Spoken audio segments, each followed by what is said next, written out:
Australia की संसद से, यहां से हम लोग बैठकर सिर्फ इतना कह सकते हैं, विवाद कोई रास्ता नहीं है, संवाद रास्ता है। के बीच विदेश में बाबा बागेश्वर कहां पहुंच गए? सनातन की बात करके बाबा बागेश्वर ने दुनिया को क्या मंत्र दिया है, अब इसकी बात। पूरी दुनिया कोशिश में लगी है कि किसी तरह ईरान अमेरिका में सुलह हो जाए। ये युद्ध जो चल रहा है वो रुका रहे। दुनिया पर जो संकट आया है वो किसी भी कीमत पर खत्म हो जाए। ऐसे युद्ध वाले माहौल में बागेश्वर बाबा ने विदेशी धरती से शांति का मंत्र दिया। बाबा बागेश्वर ने एक बार फिर सनातन का झंडा बुलंद कर दिया और दुनिया में शांति कायम करने का बीड़ा उठाया। और युद्ध के बीच बाबा बागेश्वर दुनिया को शांति का संदेश देने के लिए निकल पड़े। एकता और भाईचारे का जो झंडा बाबा बागेश्वर ने भारत में उठाया था, अब उसी प्रण के साथ बाबा बागेश्वर विदेशी दौरे पर है। बाबा बागेश्वर पूरा प्लान तैयार करके विदेशी दौरे पर गए। विदेश जाने से पहले दिल्ली में वो 11 देशों के राजदूतों से मिले। बाबा बागेश्वर ने दुनिया को शांति के लिए क्या मंत्र दिया, ये आपको बताएंगे, लेकिन सबसे पहले बाबा बागेश्वर के मिशन का ये ट्रेलर आप देखिए।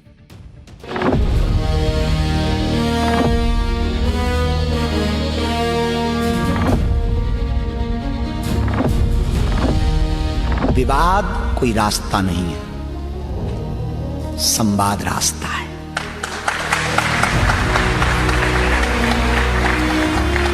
हमारे सनातन धर्म में अहिंसा परमो धर्म कहा, हिंसा को कोई स्थान नहीं दिया। आर्थिक तंगी कौन सबसे पहले मिटाएगा, करप्शन कौन सबसे पहले खत्म करेगा, ये युद्ध जरूर लड़े जाएं।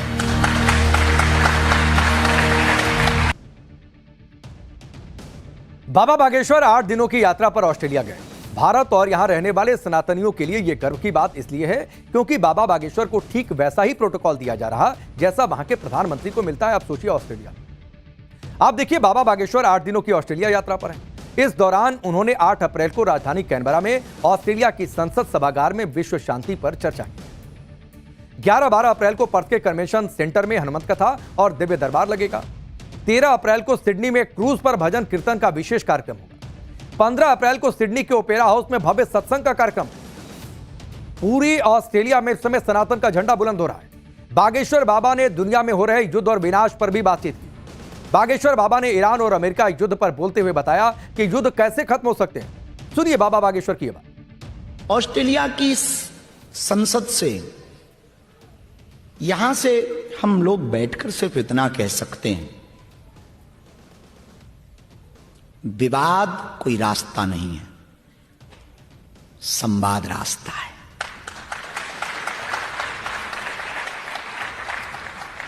विनाश करना है तो युद्ध को चुना जाए और विकास करना है तो बुद्ध को चुना जाए। किसी को बर्बाद करना है तो शत्रुता को चुना जाए, लेकिन किसी के जीवन में उत्साह है और प्रसन्नता भरनी है तो प्रेम के रास्ते को चुना जाए। अब भारत में जहां भी बाबा बागेश्वर जाते हैं उनका क्रेज, उनकी तस्वीरें आपने देखी हैं। ऑस्ट्रेलिया में भी बाबा बागेश्वर का गजब क्रेज देखने को मिल रहा है। ऐसा लग ही नहीं रहा कि बागेश्वर बाबा विदेश में हैं। ऑस्ट्रेलिया में बाबा बागेश्वर का भव्य स्वागत किया गया। एयरपोर्ट पर बाबा के भक्तों ने उन्हें घेर लिया। जिस तरीके से भारत में होता है, हर कोई बाबा बागेश्वर के दर्शन करना चाहता है, एक झलक पा लेना चाहता था। लग ही नहीं रहा था तस्वीरें देखकर कि ऑस्ट्रेलिया है, क्योंकि बाबा बागेश्वर की ऐसी भक्ति तो सिर्फ भारत में ही देखी जाती है। बागेश्वर बाबा की चर्चा ऑस्ट्रेलिया दौरे को लेकर नहीं, बल्कि इस बात के लिए हो रही है कि उन्होंने विदेशी धरती से पूरी दुनिया को बता दिया कि सनातन कैसे सनातन से शांति आ सकती है। सुनिए बाबा बागेश्वर ने क्या कहा। हमारे यहां शांति का संवाद जब प्रारंभ किया जाता है तो शांति का संवाद प्रारंभ विवाद से नहीं, संवाद से होता है। हमारे बड़े बड़े महापुरुषों ने, बड़े बड़े संतों ने उपनिषदों में, गीता में, पुराणों में, वेदों में, हम पूरी दुनिया से कहना चाहें, वैसे तो आपको हमारी भाषा समझ में नहीं आएगी क्योंकि हिंदी है, पर जो भी दुनिया को बता सके उनको एक बात जरूर बताना, पूरी दुनिया ने सभी देशों को व्यापार की दृष्टि से देखा, हमारे भारत ने पूरी दुनिया को परिवार की दृष्टि से देखा। वसुदेव कुटुंबकम।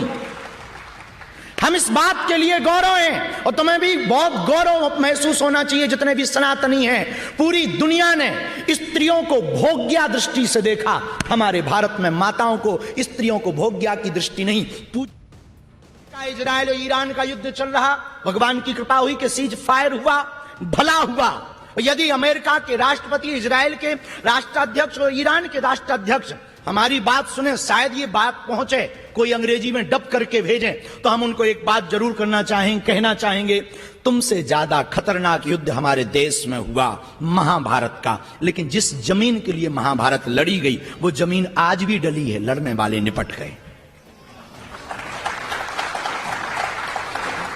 ये बात हम कहना चाहें, जिस जमीन के लिए हमारे यहां सबसे बड़ा नरसंहार महाभारत का हुआ, वो जमीन आज भी पड़ी है, और बाकी जो लड़े हैं वो निपट गए। हम तुमसे भी कहेंगे, युद्ध कोई रास्ता नहीं है। डबल पैसा, नौकरी, सैलरी। मोदी शाह ने बंगाल के लिए आज कौन सा खजाना खोल दिया कि ममता बनर्जी के होश उड़ गए। बीजेपी जीती तो मछली अंडा खाने को नहीं मिलेगा, जो ममता बनर्जी आरोप लगा रही थी। इस पर अमित शाह ने आज क्या जवाब दिया कि ममता बनर्जी का नॉनवेज कार्ड फेल हो गया, जिसकी चर्चा हो रही है। ममता बनाम मोदी की टक्कर में कौन आगे? बंगाल की वो धमाकेदार ग्राउंड रिपोर्ट जो सबको चौंका दी। सवाल यह भी कि बंगाल में ओवैसी के साथ क्या खेला हो गया।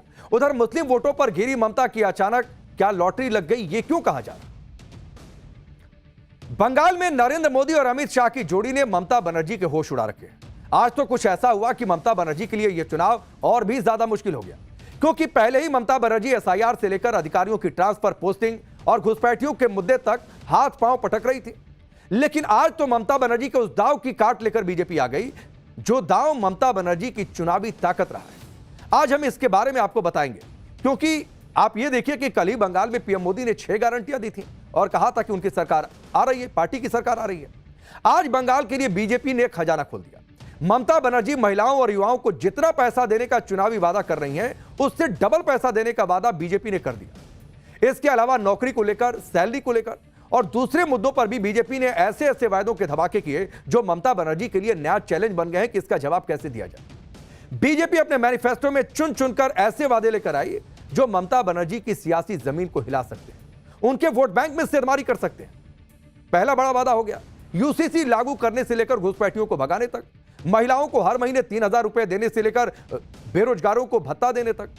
बीजेपी के हर बड़े वादे के बारे में आपको जानकारी दूंगा। बीजेपी के वादों पर ममता बनर्जी ने क्या कहा, क्या ममता बनर्जी अपनी सीट भवानीपुर में उन्हें हार का डर सताने लगा है, ममता की सीट पर कितने वोट कट गए, यह भी आपके सामने जानकारी रखूंगा। बंगाल के एसआईआर को लेकर सुप्रीम कोर्ट से ममता बनर्जी के लिए क्या बड़ी खबर आ गई, चुनाव आयोग ने कैसे ममता बनर्जी को नया झटका दे दिया, यह सब पूरी रिपोर्ट आपके सामने रखूंगा। आपको यह भी बताएंगे कि बंगाल में चुनाव लड़ने वाले ओवैसी के साथ आज खेल क्या हो गया और इससे कैसे ममता बनर्जी के लिए अचानक लॉटरी लग गई, इसकी चर्चा हो रही है, और कैसे यह ट्विस्ट पूरा चुनाव पलट सकता है। लेकिन पहले देखिए कि बंगाल में मचे सियासी घमासान की आज की झलक क्या रही।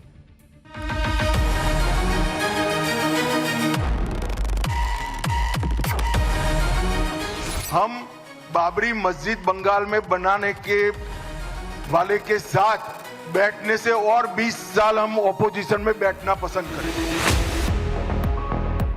यूसीसी तुष्टीकरण को समाप्त करता है। ओए बीजेपी भाई, दिल्ली থেকে এলেও ভাই, ममता जी को जो करना है वो करे। पूरे देश में जहां भारतीय जनता पार्टी की सरकारें हैं, यूसीसी लागू हो कर रही है। সবকে বিশ্বাস করতে পারে নাগ দেবতা, নাগিনী দেবতা, কিন্তু মনে রাখবেন বিজেপিকে বিশ্বাস করবেন না।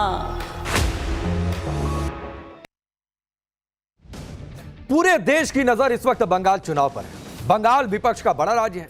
ममता बनर्जी इंडी गठबंधन की वो नेता है जो पिछले 2 चुनाव से बंगाल में बीजेपी पर हावी है। लेकिन इस बार बंगाल का चुनाव बहुत अलग है, क्योंकि पिछली बार ममता बनर्जी को अच्छी खासी टक्कर दे चुकी बीजेपी इस बार नई रणनीति के साथ मैदान में उतरी है। कल प्रधानमंत्री मोदी ने बंगाल पहुंचकर वहां पर 6 बड़ी गारंटियां दी, ममता बनर्जी की विदाई की हुंकार भरी। आज गृहमंत्री अमित शाह ने बंगाल में बीजेपी का मैनिफेस्टो लॉन्च कर दिया। इसके बारे में आपको बताते हैं बीजेपी ने क्या बड़े वादे किए, अब उनको पहले आप जान लीजिए। हर महिला को 3000 रुपए महीने की आर्थिक सहायता दी जाएगी।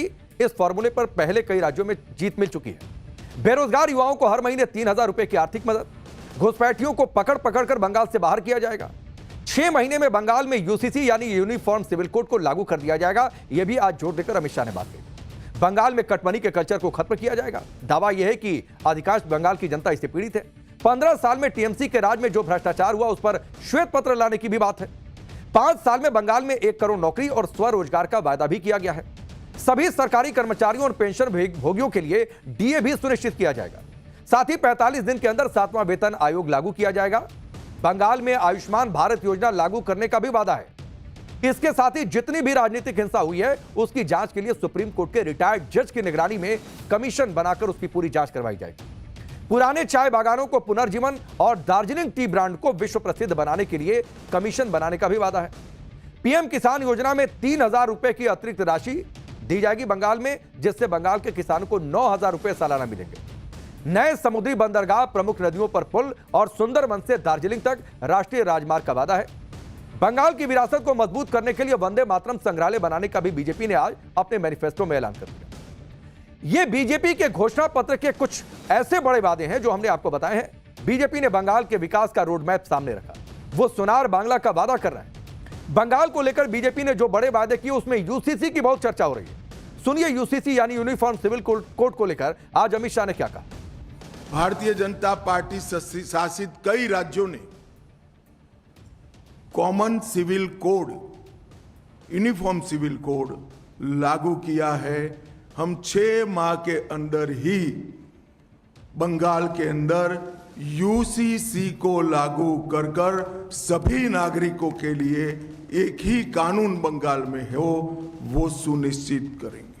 यूसीसी तुष्टीकरण को समाप्त करता है और यूसीसी की रिकमेंडेशन भारतीय जनता पार्टी की नहीं है, संविधान सभा की है। मगर तुष्टीकरण की राजनीति के कारण इन लोगों ने इतने साल लटका कर रखा है। ममता जी को जो करना है वो करे। पूरे देश में जहां भारतीय जनता पार्टी की सरकारें हैं यूसीसी लागू हो कर रहे। इससे पहले यही वादा असम में बीजेपी ने किया था। अमित शाह ने कहा कि जब सरकार बन जाएगी तो 3 महीने के अंदर वहां पर यूसीसी लेकर आएंगे। अब बंगाल में सरकार बनने के बाद 6 महीने में यूसीसी लागू करने का वादा कर बड़ा दांव बीजेपी ने खेला है। यूसीसी का मुद्दा लाकर बीजेपी ने ममता बनर्जी को फंसा दिया एक तरीके से, क्योंकि ममता बनर्जी यूसीसी के कड़ा विरोध करती आई हैं। इधर बीजेपी ने यूसीसी का वादा किया, उधर इसकी काट के लिए ममता बनर्जी ने एनआरसी का मुद्दा छेड़ दिया। ममता बनर्जी ने कहा कि सांप का विश्वास कर लेना, लेकिन बीजेपी का नहीं। सुनिए उन्होंने क्या कुछ कहा। সাপকে বিশ্বাস করতে পারেন, নাগ দেবতা নাগিনী দেবতা, কিন্তু মনে রাখবেন বিজেপিকে বিশ্বাস করবেন না। করলেন আর গেলেন। আসামে মনে আছে এনআরসি করে 19 লক্ষ লোকের নাম বাদ দিয়েছিল, তার মধ্যে 13 লক্ষ ছিল হিন্দু আর 6 লক্ষ ছিল মুসলমান। তাদের ডিটেনশন ক্যাম্পে পাঠানো হয়েছিল।